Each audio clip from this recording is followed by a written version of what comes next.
কিন্তু ও গোপনে আসতো, ও ওপেনে আসে না কোনোদিন। রাতের বেলা লুকায় লুকায় আইতো, চুরি করে আসতো, এটা সত্যি কথা। 50 লাখ নিচের পক্ষে 50 লাখ না। ওর ডিভোর্স হওয়ার পরে আমরা দুইজন 5 লাখ টাকা কাবিন করে আমরা কোর্ট ম্যারেজ করছি। পরিস্থিতি হওয়ার কথা ছিল না, মানে আমার আব্বা অনেকদিন হলো চাচ্ছিল যে ওর কাছ থেকে মানে আমাদের বিয়ের কাবিনটা চাইছিল, তো ও যে কোনো সমস্যার কারণে কাবিনটা দেয় না। এই জন্য মানে আমার আব্বার অবিশ্বাস যে ও মনে হয় আমাদের বিয়েটা পড়ায় নাই, মানে ফলস বিয়ে পড়াইছে আমার আব্বার, সেটা ধারণা। এই জন্য মানে ওকে আটকে রাখছে আজকে। কিন্তু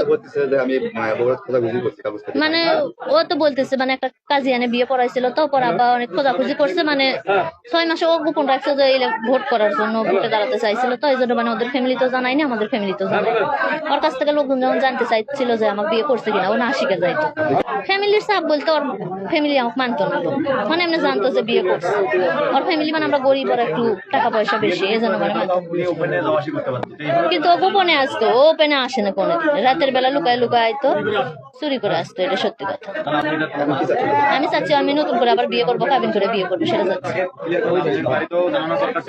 আমি জানাইছি আমার বাড়িতে, মানে ওদের বাড়িতেও আমি জানাইছি, ওদের আত্মীয় স্বজনকে, পরে ও স্বীকার করে নাই যে ও বিয়ে করছে, ও গোপন রাখছে।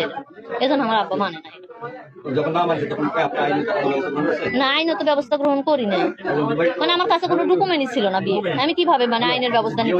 মানে বিয়ের যে একটা কাগজ থাকে, আমি তো যদি আইনের পথে যাই, আমাকে তো কাগজটা দেখাইতে হবে না, যে সবাই তো জিজ্ঞেস করে যে বিয়ের কাগজ সই স্বাক্ষর করছি, এটা তো মানে কোনো আমি কাগজ পাই না। রেজিস্ট্রির যে কাগজ বা কোর্ট ম্যারেজের কাগজ, মরানাও তুলছিল 5 লক্ষ টাকা। কিন্তু অনেকদিন ওর কাছ থেকে আমি কাগজ চাইছি, আমার ফ্যামিলির লোক কাগজ চাইছে, ও দেয়। হ্যাঁ হ্যাঁ, চেষ্টা করছিলাম, কাগজটা ওর কাছে ছিল, তো আমি মানে চিন্তাম না যে কোন কাজে বিয়ে পড়াইছিল, এই জন্য মানে তুলতে পারি। আমাদের কোর্টে এটা আমরা যখন এফিডেভিট করি, এফিডেভিট করার পরে ওই কাজই হচ্ছে আমরা কোর্টে এফিডেভিট করছি তখন। এটার সঙ্গে আমি একটু বলি, দাঁড়ান একটু বলি আপনারা যেভাবে নিচ্ছেন আমি বলি। আমি মূলত কথা এখানে একটা নির্বাচন করার কথা ছিল এই ইউনিয়নে, সেই সুবাদে ওর সাথে ওইভাবে কথা হয়েছে, ঠিক আছে।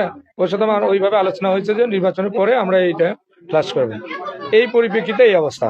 গোপন রাখে মানে কি ওই কারণে গোপন রাখা, অন্য কোনো কিছু না। সেটা তার ফ্যামিলিও মানে নিচ্ছে, ওর মা কিন্তু এই বিষয়গুলো জানে, ওর মা সবই জানে, কেউ এরকম কোনো ইয়ে বলতে পারবে না।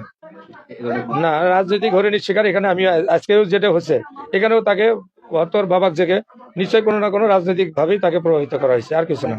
তাকে বলা হয়েছে কারণ তারা কিন্তু জানে, তারা জানে। আমি বললাম যে ওর মায়ের সাথে, আমি বলি ওর মায়ের সাথে যখন কথা হয়েছে কাগজটা বিষয়, ওর মাও যখন কথা হয়েছে, ওর মাও লাস্টে যখন কথা হলো তখন বললো যে বাবা ঠিক আছে, তাহলে ঈদের পরে নির্বাচন পার হয়ে গেলে তাহলে তুমি ইয়ে করে এগুলো নিয়ে আসো।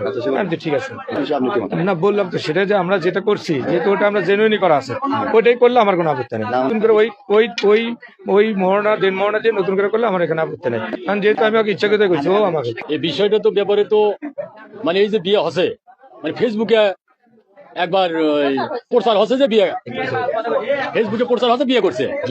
সেখন আবার মানে আমি গ্রামের মধ্যে বেড়াতে, মানে অমুকের শ্বশুর, অমুকের শ্বশুর, সেটা আমি খুব লজ্জাবোধ করি।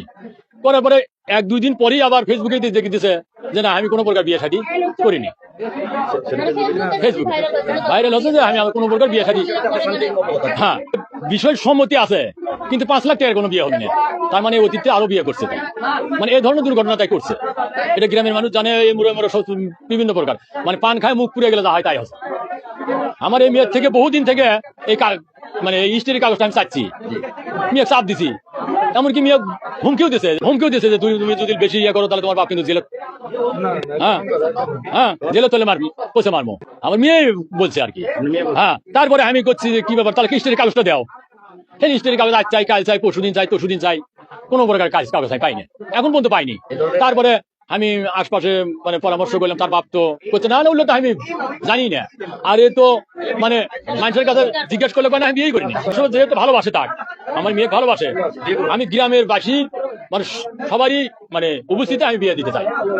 50 লাখ নিচের পক্ষে 50 লাখ না, তার মধ্যে ঘটনা ঘটে গেছে।